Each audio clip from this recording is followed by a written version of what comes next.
Hello everyone, आज की class में आप सभी का स्वागत है। जैसा कि आपको पता है कि मैं ये क्लास जो लाता हूँ ये वीकली करंट अफेयर पर एमसीक्यू लाता हूँ, और आज की जो class weekly current affair MCQ की है वो 9 से 14 तारीख तक की है। इसमें जो भी मोस्ट इम्पोर्टेंट 30 करंट अफेयर, कितने 30 करंट अफेयर रहे हैं, उस पर आधारित एमसीक्यू बनाए गए हैं यूपीएससी और स्टेट पीसीएस के लेवल के, जो आपको एग्ज़ाम में सेम दिख भी सकते हैं और इन्हीं कॉन्सेप्ट पे आधारित होंगे। तो चलिए शुरुआत करते हैं अपने क्वेश्चन की। पहला क्वेश्चन है, सॉवरेन ग्रीन बॉन्ड के संदर्भ में निम्नलिखित कथनों पर विचार। देखिए, मैं आपसे हमेशा कहता हूं कि हमें पहले फोकस यहाँ करना है, कहीं हमसे गलत कथन तो नहीं पूछा है। दूसरा फोकस हमारा इस स्थान पर होता है कि यहाँ पर क्या पूछा है, सही पूछा है, यहाँ भी गलत नहीं पूछा है। उसके बाद हम करते हैं पढ़ना शुरू। इस तरीके से अगर आप प्रैक्टिस करते रहेंगे तो आप देखेंगे कि आपको इसका अभ्यास धीरे धीरे बहुत अच्छे से हो जाएगा। इनसे प्राप्त राशि का उपयोग केवल उन सार्वजनिक क्षेत्र की परियोजनाओं में किया जा सकता है जो अर्थव्यवस्था की कार्बन तीव्रता को कम करने में मदद करती है। हाँ, बिल्कुल सत्य बात है। और आपको पता हो, जो मैं डेली करंट अफेयर लाता हूँ और उस पर जो एमसीक्यू होते हैं उसमें मैंने इस पे आधारित एक एमसीक्यू कराया भी है, उसमें जैसे ये लाइन थी भी, इन बॉन्ड्स पर मिलने वाला ब्याज पूरी तरह कर मुक्त होता है। नहीं, पूरी तरह नहीं होता है, सरकार चाहे तो विशेष छूट दे सकती है। चलिए, भारतीय रिजर्व बैंक इन बॉन्ड्स की नीलामी के लिए नॉलेज, हाँ बिल्कुल सही बात है। अगर यहाँ पे आप मान के चलिए security exchange board of India कर दे, ठीक है, और आपको पता ना हो तो आप इस कथन में या इस ट्रैप में आप फंस जाएंगे एग्जाम हॉल में। तो यहाँ पर कितने कथन सही हैं, तो आप देखेंगे केवल 2 कथन सही हैं, कथन 1 और कथन 3, कथन 2 गलत है। चलिए आगे बढ़ते हैं, और यहाँ पे मैंने व्याख्या दे रखी है जिससे आपको कोई भी दिक्कत ना हो। मैं जी एक क्लास में वीकली करंट अफेयर इसलिए लाता हूँ, वैसे तो मैं अपनी क्लास में जब करंट अफेयर पढ़ाता हूँ तो उसमें डेली 10 एमसीक्यू कराता हूँ पर डे के करंट अफेयर पे आधारित। पर इसका लाने का उद्देश्य यह है कि जो लोग डेली नहीं पढ़ सकते हैं, चीज़ें नहीं कर पा रहे हैं, तो कम से कम कुछ नहीं तो कुछ तो अच्छा होता है ना। अरे चलिए, वैसे आप देखेंगे तो एक हफ्ते में आप देखेंगे तो 60 एमसीक्यू में कराता हूँ और वीकली 30 ही लाता हूँ। ये मोस्ट इम्पॉर्टेंट मैं 30 लाता हूँ, है ना। पर मैं चाहूँगा कि उस क्लास को जो साथ साथ में करेगा तो करंट अफेयर से और मैं बेसिक से कोई भी क्वेश्चन आपका नहीं रुकेगा, क्योंकि करंट अफेयर में आधे से ज़्यादा मेरा बेसिक एड करके क्लास लाता हूँ। हाल ही में चर्चा में रहे ग्रेट इंडियन बस्टर्ड के संदर्भ में देखो, यहाँ पे पहले देखना है हमसे क्या पूछा है, देख लिया है, सही पूछा है। यह पक्षी IUCN की रेड लिस्ट में गंभीर रूप से लुप्तप्राय श्रेणी में आता है, बात सत्य है। भारत में यह केवल राजस्थान के डेजर्ट नेशनल पार्क में पाया जाता है, नहीं ये बात गलत है, क्योंकि यह महाराष्ट्र में आपका और कर्नाटक में और गुजरात में भी पाए जाते हैं। सर्वोच्च न्यायालय ने हाल ही में इनके आवास क्षेत्रों में ओवरहेड पावर लाइनों की भूमिगत करने के, हाँ बिल्कुल सही बात। और देखिए, इस तरीके से ही नहीं, पीसीएस में इस तरीके से क्वेश्चन बनाया जा सकता है कि सर्वोच्च न्यायालय ने हाल ही में किन के आवास क्षेत्रों में ओवरहेड पावर लाइनों को भूमिगत करने के निर्देश दिए हैं, और आपको ऑप्शन में ये भी मिल सकता है ना। हमसे पूछा था सही, तो दूसरा हमारा था गलत पहला, और तीसरा था हमारा सही, तो ऑप्शन इसका कौन सा होगा, सी। इसी तरीके से आप एमसीक्यू करेंगे तो आप देखेंगे कि आप धीरे धीरे करके इसमें माहिर हो जाएंगे और कभी भी आपसे एमसीक्यू में जल्दी गलती नहीं होगी,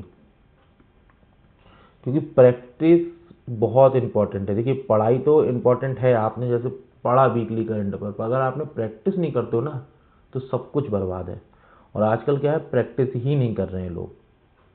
प्रैक्टिस आप करिए, मेरी क्लास में अधिक से अधिक प्रैक्टिस होगी, चाहे वो मैं पॉलिटी की क्लास लाऊं चाहे इकोनॉमी की। पर डे 10 MCQ टॉपिक से मेरे होते हैं। यहाँ पूछा है हमसे इलेक्टोरल बॉन्ड, कथन पूछा है हमसे सही। यहाँ पहले हमने देखा, फिर हमने देखा यहाँ क्या पूछा है, कथन हमसे सही पूछा है। तो जो न्यायालय ने माना है कि यह योजना संविधान के अनुच्छेद 19(1)(a) के तहत सूचना के अधिकार का उल्लंघन करती है, बात सच है।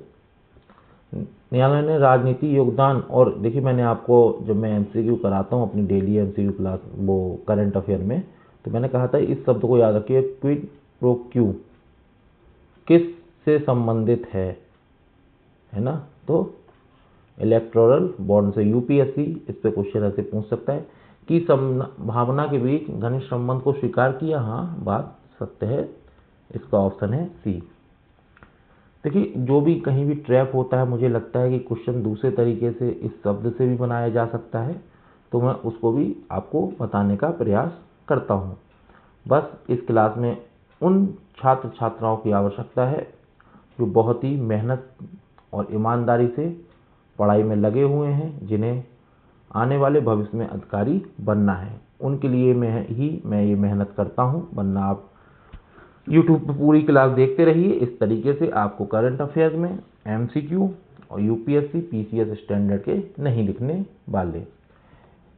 नॉर्डिक बाल्टिक NV8, देखिए इसको मैंने बहुत अच्छे से अपनी क्लास में पॉइंट टू पॉइंट पढ़ाया हुआ है कि कौन से देश में शामिल हैं, कौन से दो देश में शामिल नहीं हैं, क्या है, सब पढ़ाया है। अब आप उधर पढ़ेंगे ना तो उसे डेप्थ में जानेंगे। इधर तो देखिए मैं वीकली करंट अफेयर लाया हूँ, यहाँ मैं प्रैक्टिस कराता हूँ। हाँ, अगर आपका भाग अच्छा रहा कहिए तो ये 2 लाइनों से ही क्वेश्चन पूछ दिया जाए तो अच्छी बात है, वरना इसका डेप्थ भी मैंने अपनी क्लास में पढ़ाया हुआ है। बहुत इम्पॉर्टेंट टॉपिक है, मैं कहूँगा ये 5 स्टार टॉपिक इसको रखता हूँ मैं, ठीक है।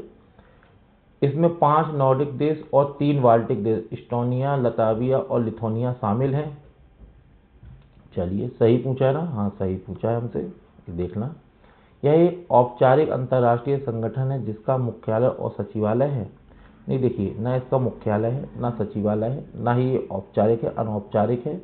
और ये बात सही है बिल्कुल पहला कथन की। और देखिए क्वेश्चन इस तरीके से भी बनाया जा सकता है कि NV8 में कौन से 3 बाल्टिक देश शामिल हैं, और A, B, C और D इस तरीके से लिख के ऐसे किया जा सकता है कि तीनों के नाम ऐसे पहला दूसरा तीसरा रख दें, फिर ऐसे रख दें, फिर ऐसे, और किसी में कुछ और नाम रख दें, फिर आपसे इस तरीके से ऑप्शन पूछे जा सकते हैं। इसमें इस तरीके से क्वेश्चन बनाया जा सकता है, याद रखिएगा। इसका आंसर है ये। चलिए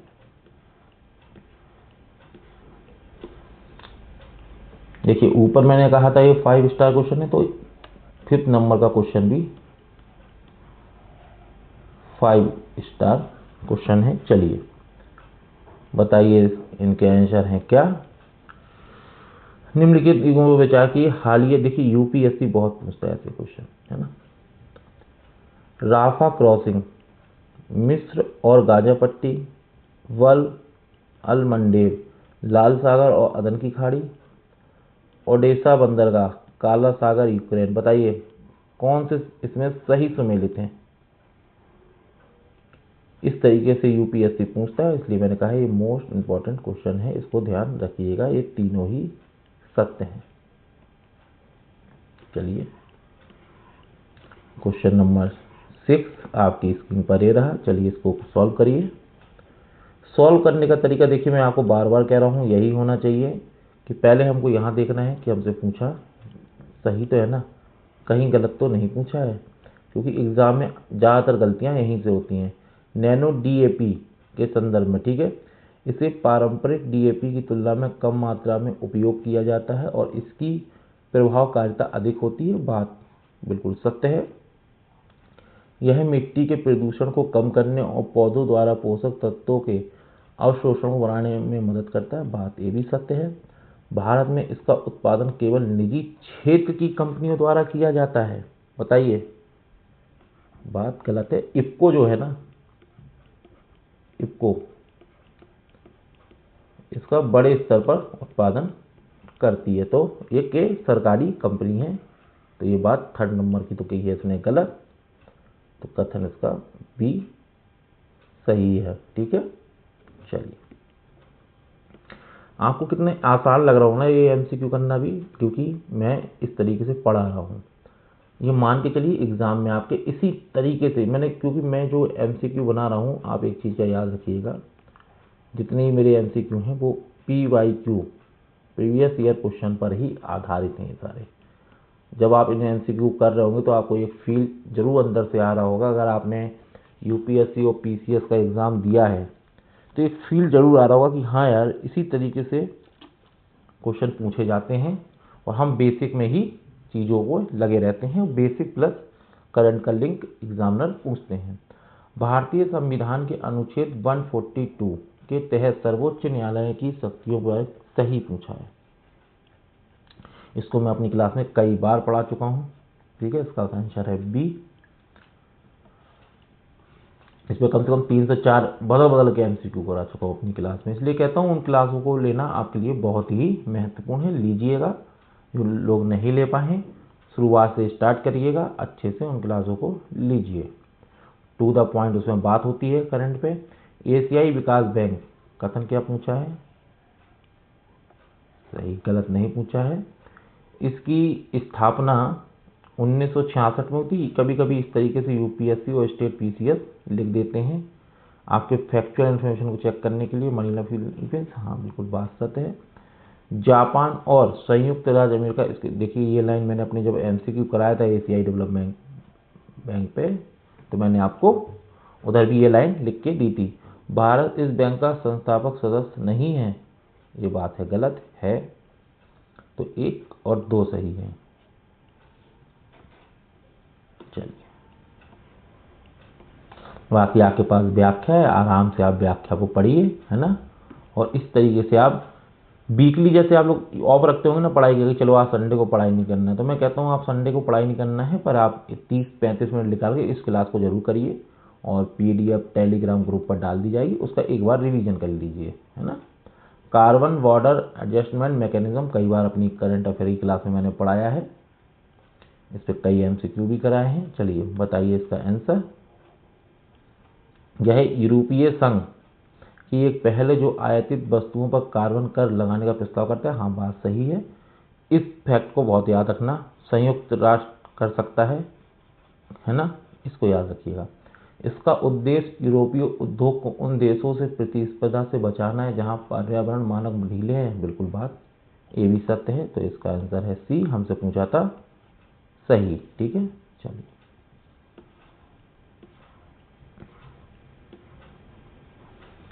क्वेश्चन नंबर 10 आपकी स्क्रीन पर ये रहा। चलिए इसका आंसर दीजिए।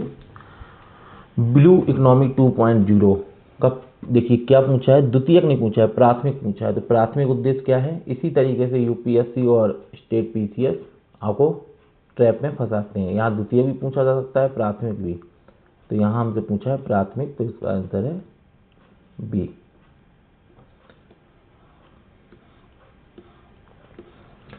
इसको लीजिए 5 स्टार क्वेश्चन यूपीएससी के लिए और स्टेट पीसीएस के लिए।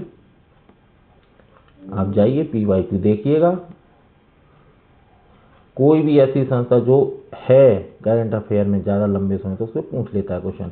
प्रसार भारती क्या पूछा है? कथन हमें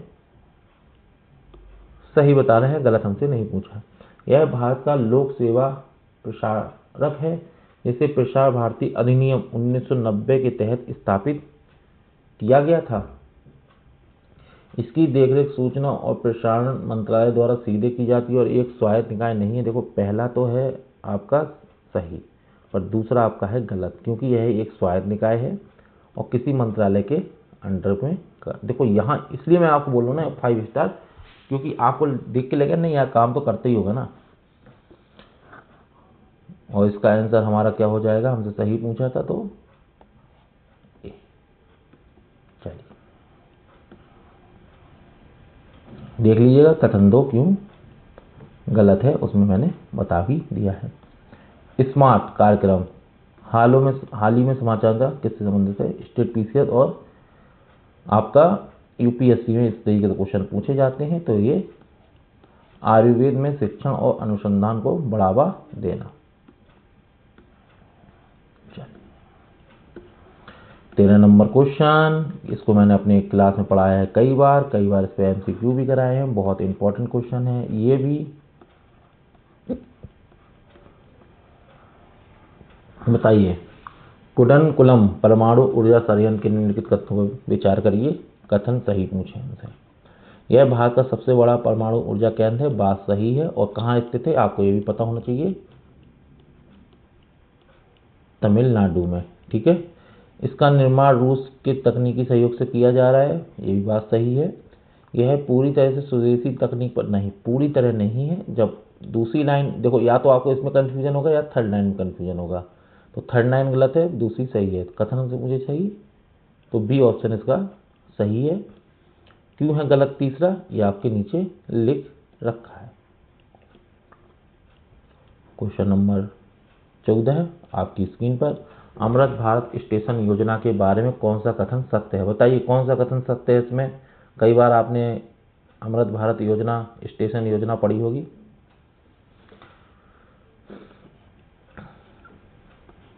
इस शब्द को जरूर याद रखिएगा। चलिए, स्टेट पीसीएस के लिए बहुत इंपॉर्टेंट क्वेश्चन है ये। प्रोजेक्ट टाइगर 50 वर्ष होने के संदर्भ में भारत में अभी कितने टाइगर रिजर्व है? 56।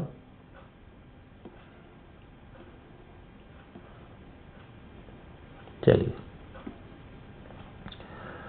डिजिटल इंडिया फ्यूचर लैब्स का मुख्य केंद्र क्या है? ये 5 स्टार क्वेश्चन रखिए इसको। ठीक है, क्या है?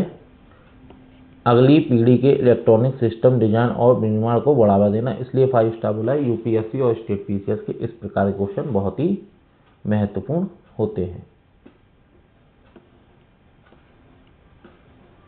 क्वेश्चन नंबर 17 आपकी स्क्रीन पर ये रहा, ये भी है मोस्ट इंपॉर्टेंट क्वेश्चन। बताइए इसका आंसर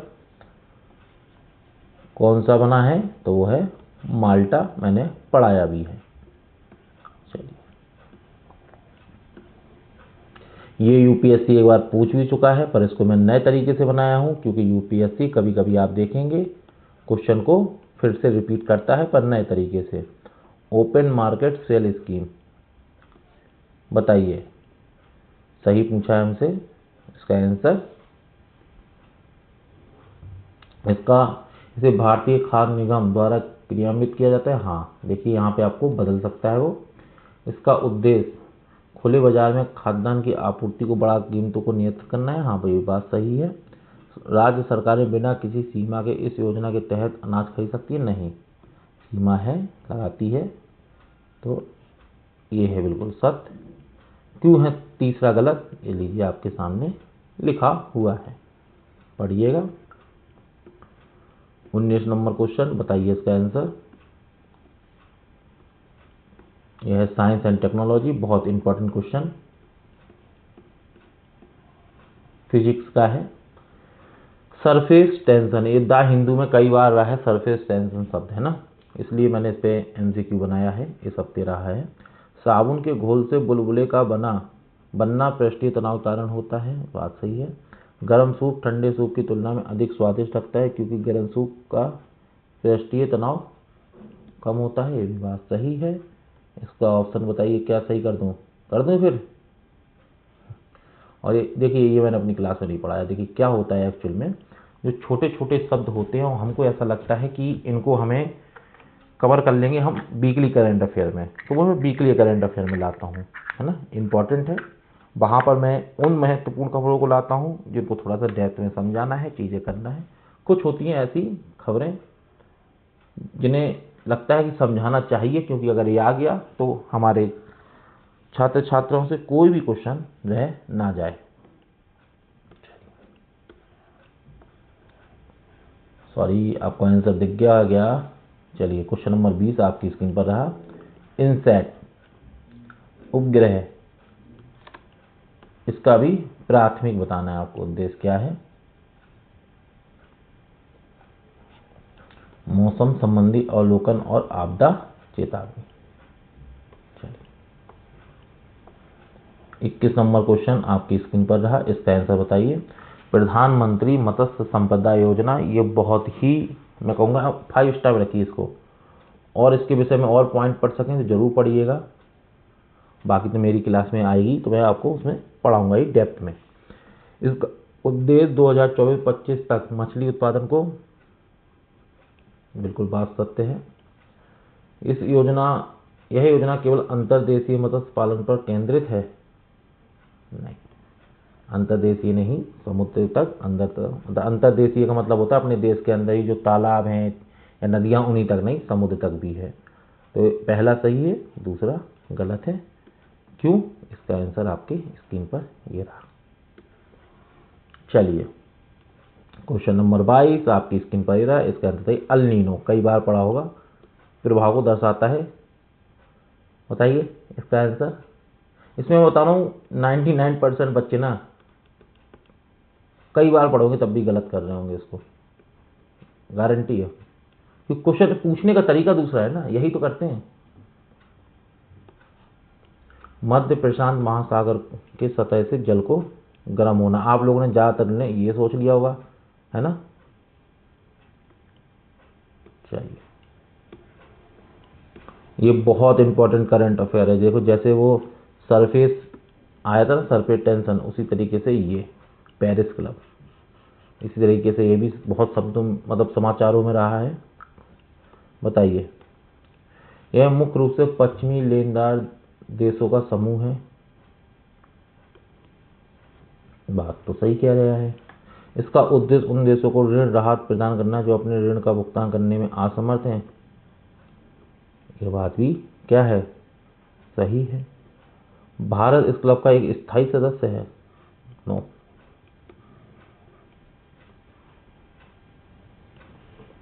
चलिए क्यों नहीं है, ये नीचे मैंने आपको सहयोगी है, स्थायी नहीं है।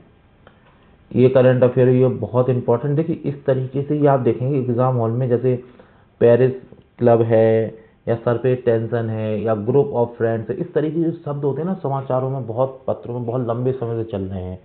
यूपीएससी की इस पर बहुत बारीक नज़र रहती है, इसलिए मैं आपसे कहता हूँ, इसलिए मैं इसको लाया हूँ। चलिए इन तीनों में से कोई एक क्वेश्चन तो 2026 में देखने को मिल सकता है। हाल ही खबरों में थी, किससे संबंधित है? बताइए इसका आंसर। शांति रक्षकों के खिलाफ अपराधों के लिए जवाबदेही। क्वेश्चन नंबर 25, ये भी बहुत इंपॉर्टेंट क्वेश्चन है, पूछने का तरीका चेंज है। मूल्यांकन किस मंत्रालय के तहत कार्य करती है? मंत्रालय पूछ लिया है, पर्यावरण एवं और आपका वन जलवायु परिवर्तन मंत्रालय, और नीचे और भी आपको लिख दिया गया है कि पर्यावरण संरक्षण अधिनियम 1986 के तहत एक वैधानिक संस्था है। ठीक है। चलिए ग्लोबल साउथ, इस पे तो ये है मेंस का टॉपिक। चलिए WPT में अगर पूछेगा तो इस तरीके से पूछ सकता है, तो इसका आंसर बताइए क्या है? इसका आंसर है बी। ठीक है, आप लोग ए मत कराइएगा। क्वेश्चन नंबर 27 आपकी स्क्रीन पर रहा, इसका आंसर बताइए।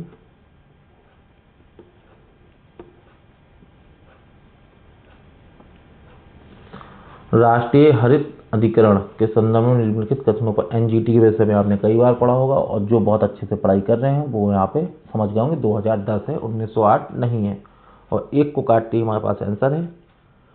बाकी आप दो पढ़ेंगे तो ये नॉर्मल सी बात है, पर 2010 है, 1908 नहीं है। कुछ क्वेश्चन बहुत ही ईजी होते हैं, बस आपको थोड़ा सा ध्यान करना होता है। जैसे क्वेश्चन भी ईजी है, यूपीएससी इस तरीके के भी क्वेश्चन एग्जाम में पूछ लेता है।